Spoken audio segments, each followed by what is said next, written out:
जय जगन्नाथ जय जगन्नाथ जय जगन्नाथ।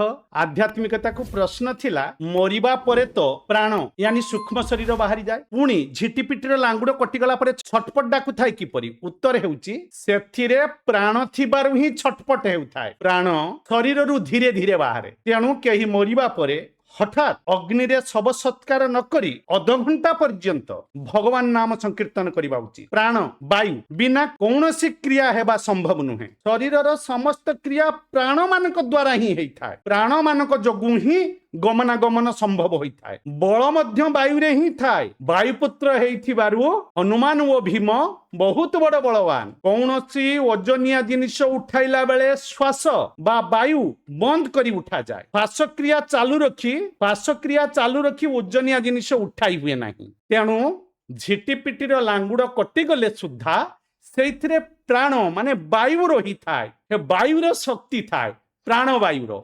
तेणु से छटपट होताए किछि समय पर से वायु बाहरी चली जाए। तेणु आउ छटपट हुए नहीं। ये सूक्ष्म शरीर सिना चली जाई थाए किंतु वायु तो अटकी जाई थाए ना। तेणु छटपट हुए। साप को दिगड़ करदेले भी छटपट हुए। कुकुड़ा को बेक काटी देले भी लोक माने काटी दियंती। छेली की भी काटी दियंती। शरीर मनुष्य को भी काटी दियंती हानि दियंती। छटपट हुए कारण वायु थाए वायुर शक्ति थाए। तेणु आमे भाबे बंचिची छटपट होउची कहले नाही। पुणी आज प्रश्न हेउची मनुष्यर जन्म कुंडलिनी रे जहा लेखा थाए जदि ताहा ही हुए ताले मनुष्य कर्म करिबारे स्वतंत्र किपरि हला प्रभुजी। जय जगन्नाथ।